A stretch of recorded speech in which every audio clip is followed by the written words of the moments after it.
तो नियति शक्तिया, नियत रूपा, नियत की शक्ति से निश्चित स्वरूप वाली ब्रह्मा की निर्मिति है, ब्रह्मा का निर्माण है। और कैसा है ब्रह्मा का निर्माण? निर्मिति सुख दुख मोह स्वभावा, सुख दुख और मोह स्वभाव वाला निर्माण। निर्मिति कैसी है? सुख दुख। निर्मिति का विशेषण है, निर्मिति स्त्रीलिंग में है, इसलिए सब नियत रूपा मोह स्वभावा टाप लगा हुआ है। तो सुख दुख मोह स्वभावा निर्मिति ही। यह संसार कैसा है? सुख दुख मोह स्वभावात्मक है। जैसा कि सांख्य कारिका में बताया गया है, सत्व रज और तम, इन तीनों गुणों का यह कार्य है। सुख दुख और मोह। सत्व गुण का कार्य है सुख, रजोगुण का कार्य है दुख, और तमोगुण का कार्य है मोह। और यह संसार ही त्रिगुणात्मक है। त्रिगुणात्मक संसार है, तो जो जो तीनों गुण है उनका कार्य भी यहाँ पर होगा। तो यह संसार कैसा है? ब्रह्मा का निर्माण कैसा है? ब्रह्मा की निर्मिति कैसी है? वह सुख दुख मोह स्वभावात्मिका है। कवि की सृष्टि, कवि की भारती की सृष्टि कैसी है? लादई महिम, केवल आह्लाद मात्र है वहां पर। और तीसरा विशेषण निर्मिति का था अनन्य परतंत्राम, अनन्य परतंत्र है जो। यहाँ पर ब्रह्मा की सृष्टि कैसी है? तो परमाणु आदि उपादान अकर्मादि सहकारी कारण परतंत्रा। देखिए, जो कारण है, अगर हम न्याय में पढ़ेंगे तो 3 कारण हमें दिखेंगे, समवाय समवाय निमित्त। लेकिन सामान्य रूप से वेदांत इत्यादि हम देखें तो उपादान और सहकारी कारण, 2 प्रकार के कारण। ठीक है। तो उपादान कारण, जैसे मिट्टी कारण है घड़ा का, कपालद्वय कारण है घट का, तंतु कारण है पट का। ठीक है, यह कारण कैसे हैं? उपादान कारण। तो परमाणु आदि उपादान कारण है, और कर्म इत्यादि सहकारी कारण। परमाणु आदि क्या है? उपादान कारण। कर्म आदि क्या है? सहकारी कारण। इन कारण के परतंत्र है कौन? ब्रह्मा की निर्मिति। ब्रह्मा की निर्मिति क्या है? परमाणु आदि उपादान उपादान कारण के अधीन है, और कर्म आदि सहकारी कारण के अधीन। जैसे परमाणु आदि क्या है? जैसे मान लीजिए आम का बीज है। अब आम के बीज में परमाणु किसका है? आम्रत्व का है। उससे आम के वृक्ष ही निकलेंगे। तो आम के बीज को हमने लगाया। अब वहां पर कर्म इत्यादि सहकारी कारण होंगे, उसमें जल डालना, उसको सींचना, उसको रूंधना, यह कर्म आदि सहकारी कारण हो जाएंगे उस वृक्ष को तैयार होने में। तो यह जो ब्रह्मा की निर्मिति है, अनेक उदाहरण हैं। जो ब्रह्मा की निर्मिति है वह परमाणु इत्यादि उपादान कारण के और कर्म इत्यादि सहकारी कारण के परतंत्र है। इसके द्वारा ही इसकी सृष्टि चलती है। लेकिन जो कवि की भारती की सृष्टि है वह कैसी है? अनन्य परतंत्राम। उसको उपादान और सहकारी कारण की आवश्यकता नहीं है। कहीं भी वह पुष्प खिला देता है। नायिका के मुख में पुष्प आ जाता है, पद्मत्व आ जाता है। ठीक, इस प्रकार से आगे देखते हैं। और अगला जो उदाहरण है निर्मिति का वह है नवरस रुचिराम, जो उन्होंने बताया कवि की भारती की निर्मिति के सृष्टि की। और यह ब्रह्मा की सृष्टि कैसी है? षडरसा, 6 रस वाली है। कितने रस हैं? षडरसा, 6 रस हैं। मधुर, अम्ल, लवण, कटु, कषाय और तिक्त, यह 6 रस हैं ब्रह्मा की निर्मिति में, ब्रह्मा की सृष्टि में। और वहां पर कवि की भारत की सृष्टि में नवरस हैं। और यहाँ पर जो षडरस हैं वह कैसे हैं? नच हृदया एव तैहि, वो सारे रस हृदय नहीं है, अर्थात सब हर व्यक्ति को आनंदित नहीं करते हैं, सबको प्रसन्न नहीं, सबको अच्छे नहीं लगते। जैसे कसेला रस किसी को नहीं अच्छा लगता है। किसी को तीखा अच्छा लगता है तो मीठा नहीं अच्छा लगता। किसी को अच्छा लगता है तो तीखा नहीं अच्छा लगता है। इस प्रकार से सारे जो रस हैं वो सबको अच्छे नहीं है, कुछ रस तो ऐसे हैं जो किसी को नहीं अच्छे लगते हैं। तो एक तो यह जो ब्रह्मा की निर्मिति है यह रस में, संख्या में कम है, और न च हृदया, वो सारे हृदय नहीं है। तैहि तादृशी ब्रह्मण निर्मिति, इस प्रकार की ब्रह्मा की निर्मिति है। निर्मिति का अर्थ है निर्माण। और जो कवि की भारती की निर्मिति है, जो सृष्टि है, वह कैसी है, तो उसके बारे में बताते हैं। एतद विलक्षणा, एतद से क्या लेंगे, एतद अर्थात जो ब्रह्मा की निर्मिति है, ब्रह्मा की जो सृष्टि है, उससे विलक्षण, उससे अलग लक्षण वाले, उससे भिन्न। तो कविपांग निर्मिति ही, कवि की वाणी जो है उसकी निर्मिति है, कवि की जो भारती है उसकी जो निर्मिति है। एतद विलक्षणा, ब्रह्मा की निर्मिति अर्थात निर्माण से, सृष्टि से विलक्षण है, अलग है। अतएव जयति, इसलिए उसकी जय हो। अब जयति शब्द से क्या यहाँ पर तात्पर्य लेंगे, जयति अर्थेन च नमस्कार आक्षिप्यते, नमस्कार का आक्षेप होता है। यहाँ पर नमस्कार में विसर्ग नहीं दिख रहा है आपको, तो यहाँ पर भो भगो घो पूर्व से योषी तो लोपः शाकल्यस्य, इन सूत्रों का उपयोग कर दीजिए। तो जयति अर्थेन च नमस्कार आक्षिप्यते, जयति अर्थ से क्या, नमस्कार का आक्षेप होता है, मैं नमस्कार करता हूँ।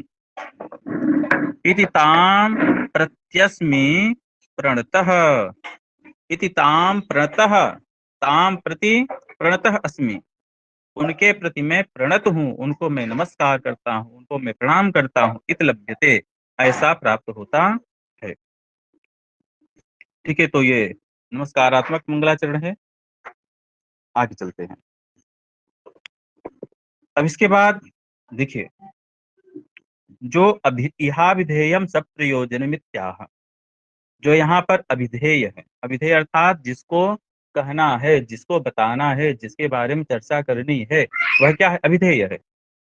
तो वह जो अभिधेय है वह क्या है, सब प्रयोजन है, प्रयोजन के सहित है। कहते हैं कि प्रयोजन मनुद्दिश्य मंदोपि न प्रवर्तते, बिना प्रयोजन के कोई मूर्ख व्यक्ति भी, कोई मंद व्यक्ति भी कोई कार्य के लिए प्रवृत्त नहीं होता है। तो ये जो ग्रंथ है ये तो विद्वत जनों के लिए है, बिना प्रयोजन के क्यों इसमें प्रवृत्त होंगे। तो कह रहे हैं कि यह जो अभिधेय है यहाँ पर, वह अभिधेय, अभिधेय कौन है यहाँ पर, काव्य, काव्य के बारे में बताने जा रहे हैं ना। ठीक है, तो वह जो अभिधेय है, काव्य है, वह क्या है, सब प्रयोजनम, प्रयोजन से युक्त है, वह प्रयोजन के सहित है। इति आह, इसके बारे में बताते हैं कि प्रयोजन वह क्या है। तो अगली कारिका है, काव्यम यशसेर्थ कृते व्यवहार विदे शिवे तरक्षतये सद्यः पर निर्वृतये कांता सम्मिततयोपदेश युजे। देखिए यहाँ पर काव्यम यशसे, काव्यम, काव्यम यहाँ पर कोई आपको तिङंत क्रिया नहीं दिख रही है, तो तिङंत क्रिया जहां पर कोई न हो वहां पर अस्य भू हम लगा देते हैं। काव्यम भवति, ऐसा लगा दीजिए, काव्यम भवति। काव्यम किमर्थम भवति, काव्य किस लिए होता है, तो बता रहे हैं काव्यम यश से। यहाँ पर छह प्रयोजन, षट प्रयोजन के बारे में चर्चा इन्होंने की है। ये भी प्रश्न आता है कि काव्य प्रकाशकार के मत में काव्य के कितने प्रयोजन हैं, तो छह प्रयोजन है। लिखित परीक्षाओं में छह प्रयोजनों के बारे में लिखने के लिए भी कहा जाता है। तो काव्यम किमर्थम, काव्यम यश से, यश प्राप्त, ये काव्य जो है यश की प्राप्ति के लिए होती है। दूसरा प्रयोजन अर्थ कृते, काव्य जो है अर्थ के लिए होती है, अर्थ प्राप्ति के लिए होती है। तीसरा व्यवहार विदे, व्यवहार के ज्ञान के लिए होता है काव्य, काव्य किसके लिए होता है, तीसरा प्रयोजन व्यवहार के ज्ञान के लिए। चौथा प्रयोजन है शिवे तरक्षतये, शिव अर्थात कल्याण, और कल्याण से इतर, उसका विपरीत अकल्याण, अशुभ, उसके क्षति के लिए, उसके नाश के लिए काव्य होता है।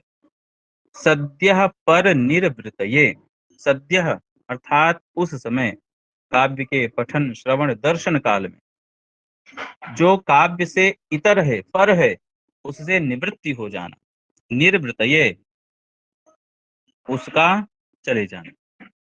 और अंतिम क्या है? कांता सम्मिततया उपदेश युजे। कांता से सम्मित, जैसे कांता हमें कोई कार्य करने के लिए कहती है तो वह कहती नहीं है, वह ऐसे भूमिका बांध करके कहती है कि हम उसे मना ही नहीं कर पाते हैं, और मजबूरी भी नहीं होती है, हम प्रसन्नता पूर्वक उस कार्य को करते हैं। तो कांता सम्मित तयोपदेश युजे, ऐसे उपदेश से युक्त है। कौन? काव्य। तो काव्य के 6 हैं प्रयोजन। पहला यश से, दूसरा अर्थकृते, तीसरा व्यवहार विदे, चौथा शिवेत रक्षतये, पांचवा सद्यः परिनिर्वृतये, छठवा कांता सम्मित तयोपदेश युजे। अब देखिए, यह काव्य प्रकाश है, तो काव्य प्रकाश को हम काव्य प्रकाश की तरह पढ़ेंगे, बहुत अधिक व्याकरण इत्यादि की चर्चा नहीं करेंगे। यहाँ पर कौन सा प्रत्यय हुआ है, कौन सा समास हुआ है, कौन सा कारक लगा है, नहीं तो बहुत लंबा ये जाएगा। तो हमें परीक्षा के प्रयोजन से हमें इसका अध्ययन करना है, ठीक। अन्यथा काव्य प्रकाश की चर्चा तो बहुत लंबी चल सकती है। केवल परीक्षा के उद्देश्य से हम लोग यहाँ पर पढ़ेंगे। चलिए आगे देखते हैं। अब यह मूल कारिका का सामान्य अर्थ हुआ। अब उसकी व्याख्या वृत्ति भाग में कर रहे हैं। अब यश के लिए प्राप्त हो, यश के लिए है काव्य, तो यश किसी को प्राप्त हुआ है क्या पहले? बताते हैं हाँ, प्राप्त हुआ है। यश की प्राप्ति पहले भी हो चुकी है, क्योंकि हम प्रमाण मानते हैं, प्रमाण मांगते हैं। बिना प्रमाण के हम कोई कार्य करने के लिए प्रवृत्त नहीं होते हैं। प्रमाण क्या है? कालिदासादीनाम इव यशः। कालिदासादीनाम इव यशः, यश की प्राप्ति होती है। कैसे? जैसे कालिदास इत्यादि कवियों को प्राप्त हुआ है यश। कालिदास, बाणभट्ट, भारवी इत्यादि, कालिदास से हमें सबको ले लेना है। तो कालिदास इत्यादि कवियों को जैसे यश की प्राप्ति हुई है, आज भी हम उनका गुणगान कर, उनका जीवन परिचय पढ़ रहे हैं, उनकी काव्य शैली को पढ़ रहे हैं, उनकी बड़ाई करते हैं, तो यश की प्राप्ति हजारों साल के बाद भी आज उनका नाम चल रहा है। यह क्या है? यश की प्राप्ति है। तो कालिदास इत्यादि के समान यशः, यश की प्राप्ति होती है। और इसके बाद श्री हर्षादेह धावकादि नामिव धनम। अब देखिए, यहाँ पर सबसे पहले हम क्या करेंगे? मुख्य वाक्य बनाएंगे, ठीक है। तो यहाँ पर हम सबसे पहले क्या करते हैं? तिगंध क्रिया, करोति, करता है। कह करोति, किम करोति, तो कह के लिए हम प्रथमांत देखते हैं। काव्यम, काव्यम करोति, यहाँ पर क्या लिखा है? काव्यम, काव्यम करोति। काव्य क्या करता है, किसके लिए करता है? तो बताते हैं कि कवेह सहृदयस्य च, कवि और सहृदय के लिए काव्य करता है। काव्यम कवेह सहृदयस्य च करोति, काव्य कवि और सहृदय के लिए करता है। किम करोति, क्या करता है? तो अब द्वितीयांत सारे पद आपको मिलेंगे। कालिदासादीनामिव यशः करोति, यशः यशसि यशांसि, यशः यशसि यशांसि, यशः का द्वितीय वचन का रूप। कालिदासादीनामिव यशः करोति, यश को करता है, अर्थात यश की प्राप्ति कराता है। कौन? काव्य। किसको? कवि और सहृदय को। यहाँ पर एक और शब्द जोड़ दी, यथा योगम, यथा योग्य, जिसको प्राप्त होना चाहिए। अब छवो जो प्रयोजन बताए हैं वो छवो कवि अथवा छवो सहृदय के लिए नहीं है, जिसको जैसे योग्य है उसको वैसे प्राप्त करा देता है काव्य। तो जैसे कालिदास इत्यादि को यश की प्राप्ति हुई, तो वैसे ही यह कवि के लिए। तो यशः, काव्यम यशः करोति, काव्यम यशः करोति, कैसे करता है? कालिदास आदि नाम्यु, कालिदास इत्यादि के समान। और अथ किम करोति, और क्या करता है? धनम करोति, धन करता है, धन को प्राप्त कराता है। कैसे? तो श्री हर्षादेह धावकादि नाम यु, धावक इत्यादि कवि के समान। धावक इत्यादि जो कवि हैं, धावक को कहीं से कुछ धन की प्राप्ति हुई क्या? कहते हैं हाँ, हर्षादेह, हर्ष इत्यादि से, अर्थात हर्ष से धावक को प्राप्त हुआ था। इसी प्रकार से कई राजाओं के द्वारा, कई लोगों के द्वारा, कई कवियों को धन की प्राप्ति हुई है, आज भी हो रही है। जैसे कवि हैं, कवि सम्मेलन में कविता सुनाते हैं, उनको मिलता है। ठीक है, तो धन की प्राप्ति होती है।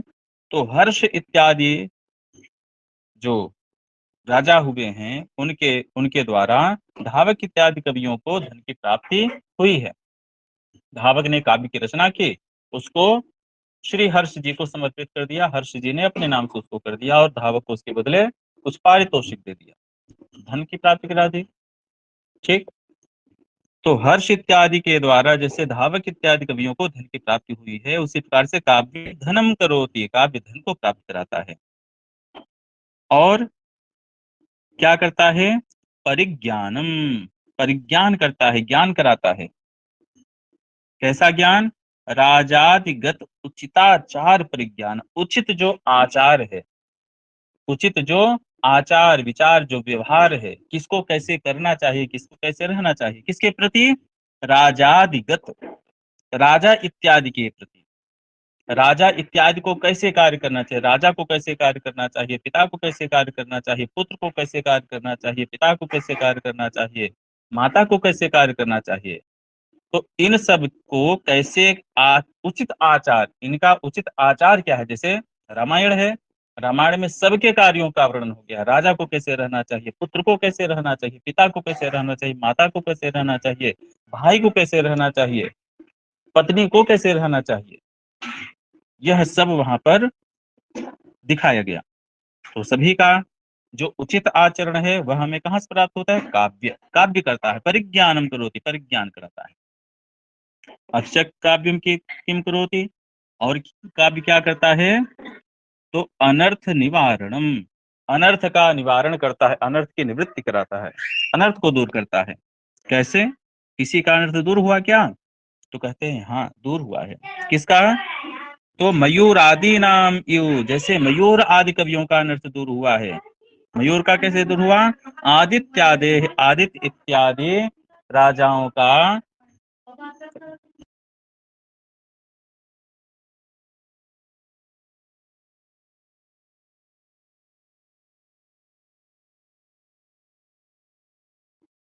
आदित्यादेः मयूरादीनाम इव,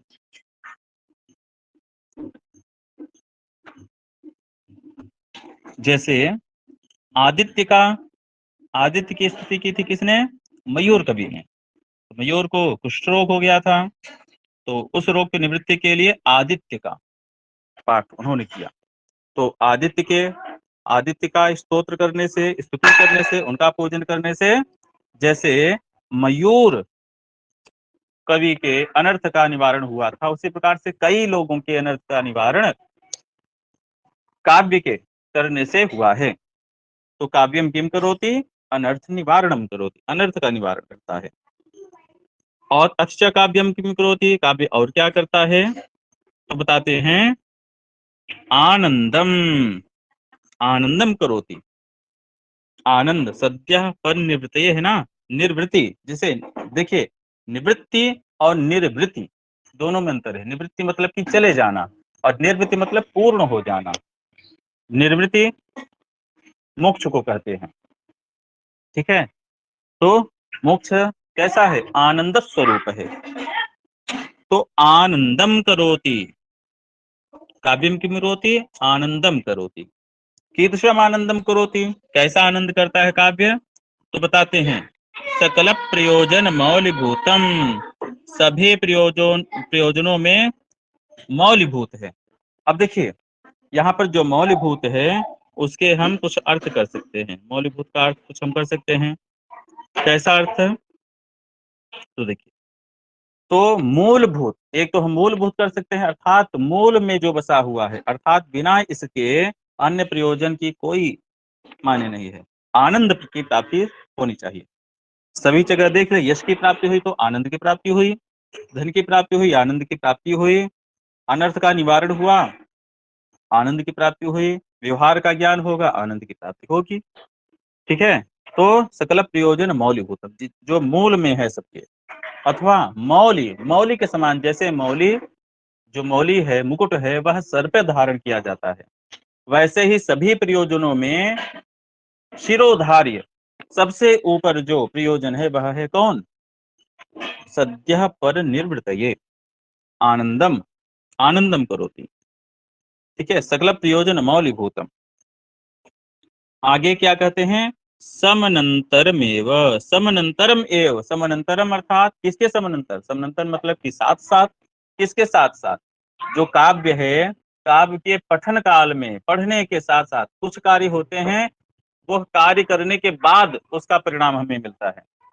जैसे भोजन हम जब कर चुकते हैं तब हमें उसका परिणाम मिलता है। आहार की पुष्टि, जो पुष्टि है वह भोजन के कर लेने के बाद हमें प्राप्त होता है। लेकिन जैसे हम मिष्ठान खा रहे हैं, स्वादिष्ट भोजन कर रहे हैं, तो भोजन करते हुए हमें आनंद की प्राप्ति हो, सुख की प्राप्ति हो रही है।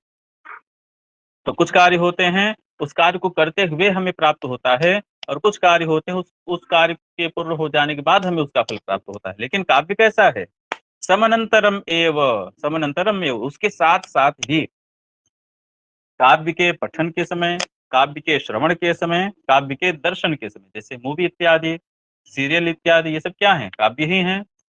उसके समानांतर ही हम मूवी देख रहे हैं, उसके साथ साथ ही हमें आनंद की प्राप्ति हो रही है, समानांतरम एव। और यह साथ साथ काव्य के दर्शन, श्रवण और पठन के साथ साथ ही आनंद की प्राप्ति कराता है। कैसे कराता है? रसास्वादन समुद्भूतम, उस काव्य के रस के आस्वादन से जो उद्भूत हुआ, उस काव्य से हमें कुछ रस की प्राप्ति हुई, उस रस से का आस्वाद हमने लिया, उस आस्वाद से क्या हुआ? कुछ उत्पन्न हुआ। क्या उत्पन्न हुआ? विगलित वेद्यांतरम,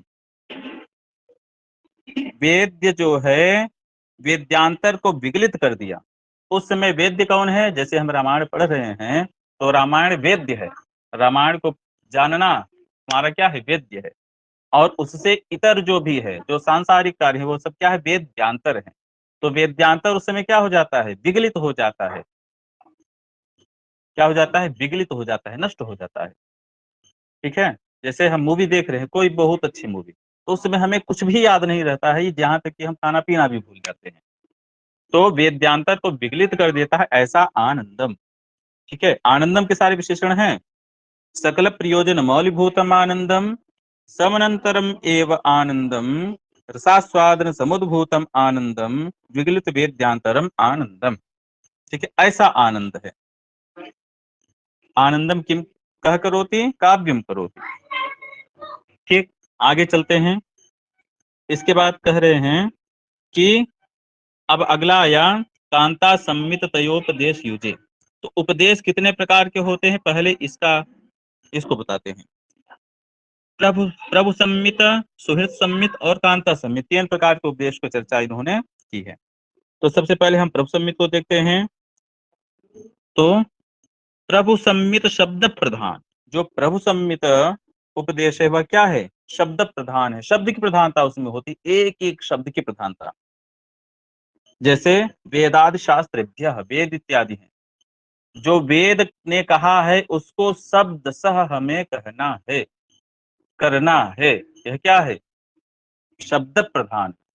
जैसे वेद में जो लिखा है उसमें हमें संधि विच्छेद इत्यादि नहीं करना है, जो लिखा है वही हमें पढ़ना है, जो लिखा है वही हमें करना है। अगर वेद के उपदिष्ट कार्यों को हम नहीं करते तो हमें दोष लगता है। जैसे राजाज्ञा, कानून हो गया कि हेलमेट लगा के चल रहा है, यह क्या है? प्रभु सम्मित है, उसमें कोई इफ एंड बट नहीं।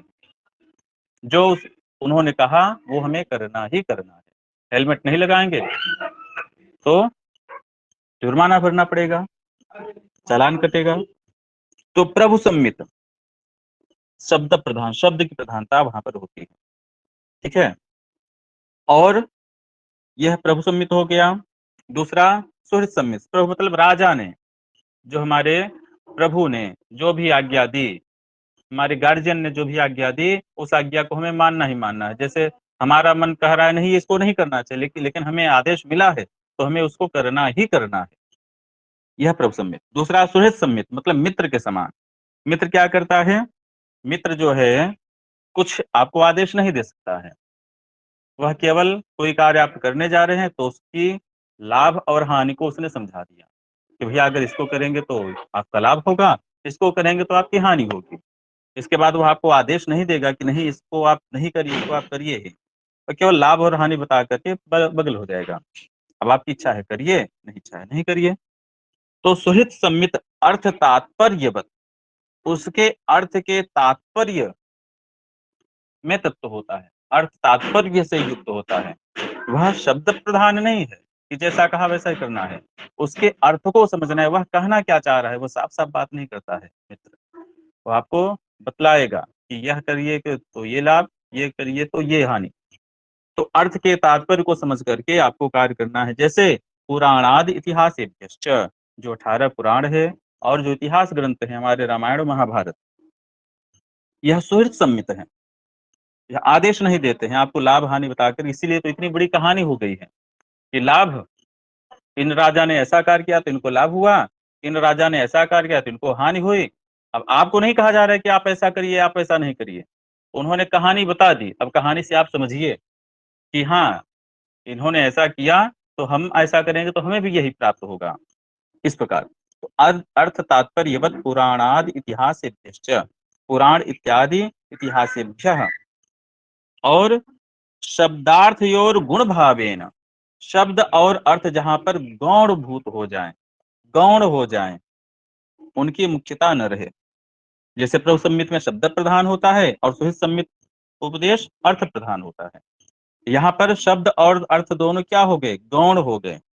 और रसांग भूत व्यापार प्रमणतया, रस के अंग भूत जो व्यापार हैं, ऐसा व्यापार, ऐसा कार्य जिसमें रस का अंग भूत हो, रस ही रस भरा हो। जैसे कोई कार्य करवाना है तो पहले उनको कुछ अच्छी बातें उनसे बोली, कुछ खाने पीने को दिया, उसके बाद धीरे से कहा कि ये कार्य करना है, तो उसे करना ही करना है और हर्षपूर्वक करना है। तो रसांग भूत व्यापार प्रवणतया, इस व्यापार में जो प्रवण है, निपुण है, ऐसा जो विलक्षणम यत काव्यम, विलक्षण है जो काव्य, ऐसा क्या है, न शब्द प्रधान है न अर्थ प्रधान है, विलक्षण है यह काव्य। वह कैसा है, लोकोत्तर वर्णना निपुणम कवि कर्म। देखिए काव्य का लक्षण भी यहाँ पर है कि काव्य का लक्षण पूछा जाए, काव्य का लक्षण क्या होता है, तो काव्यम लोकोत्तर वर्णना निपुणम कवि कर्म, लोकोत्तर वर्णना निपुणम कवि कर्म काव्यम, यह काव्य का लक्षण भी हो गया। लोकोत्तर के वर्णन में जो निपुण है, लोकोत्तर के वर्णन में जो निपुण है, लोक में जो है वो तो हम देख ही रहे हैं, लोकोत्तर जो हो जाए उसके वर्णन में जो निपुण है, नायिका के मुख में पद्मत्व आ जाना, यह क्या है, लोकोत्तर है। नायिका के मुख में कभी कमल खिल सकता है क्या, लोक में तो नहीं खिल सकता है, लेकिन काव्य में कवि के द्वारा खिला दिया जाता है। तो लोकोत्तर के वर्णन में जो निपुण है, ऐसे कवि के कर्म को काव्य कहते हैं।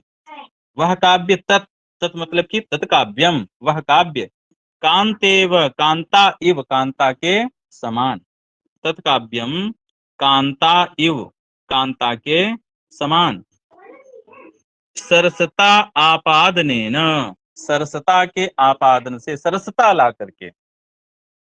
जैसे कोई कार्य अगर कराना है तो कांता के समान, कांता जैसे पहले सरसता लाती है, ठीक है, कोई कार्य कराना है तो बढ़िया से बातें करना, अनेक कार्य, तो सरसता ला करके तब पहले क्या करेगी, पहले अभिमुखी कृत्य, पहले अपनी ओर ध्यान आकृष्ट करना, सरसता ला करके पहले ध्यान को अपनी ओर, ये नहीं कि हम बोल रहे हैं और ध्यान उनका कहीं और है, तब तो कार्य होगा ही नहीं।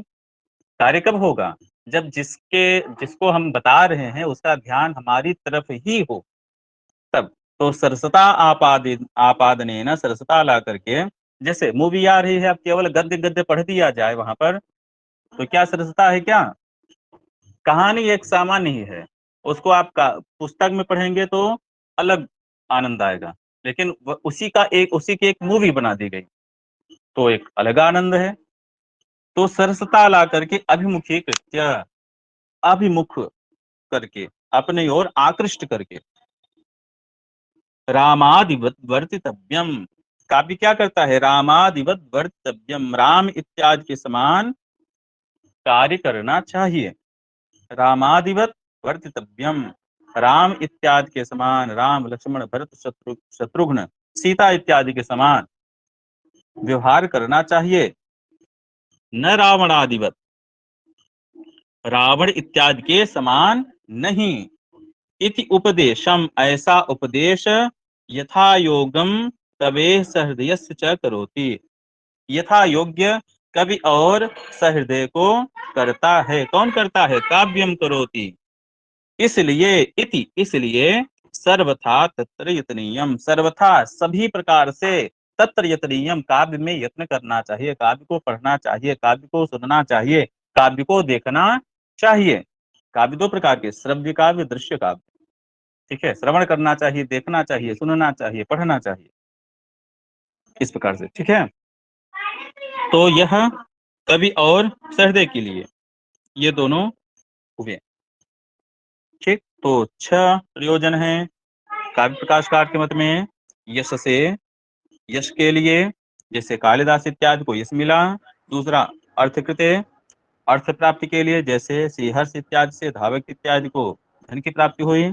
तीसरा, व्यवहार विदे, राजा इत्यादि को किस प्रकार का आचरण करना चाहिए, मंत्री इत्यादि को, पिता पुत्र इत्यादि को कैसे व्यवहार करना चाहिए, हमें ज्ञान कहाँ से प्राप्त होता है? काव्य से।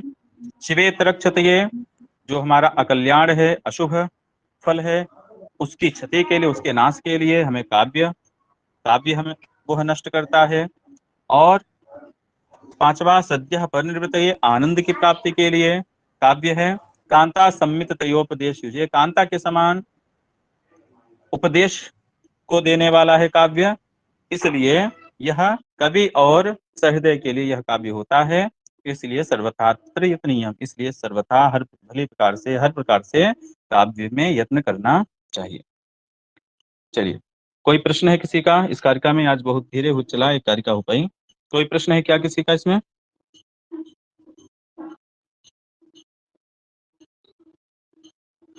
कोई भी बात अगर स्पष्ट न हो तो आप निसंकोच कहिएगा, अथवा कोई बात हमसे छूट जाए तो वह भी आप लोग यहाँ पर कह सकते हैं। हो सकता है कि बहुत सारी बातें हमसे छूट जाएं, भूलवश अथवा अज्ञानतावश कुछ बात हम न बता पाए, तो उसको आप लोग कह सकते हैं। हर का नाम आता है तो ये कौन से काव्य का पालन किया था? एक रत्नावली नाटिका है, रत्नावली के बारे में कहा जाता है कि धावक ने लिखा था, उसको जो है श्रीहर्ष ने अपने नाम से प्रकाशित किया। जी, और कोई प्रश्न है?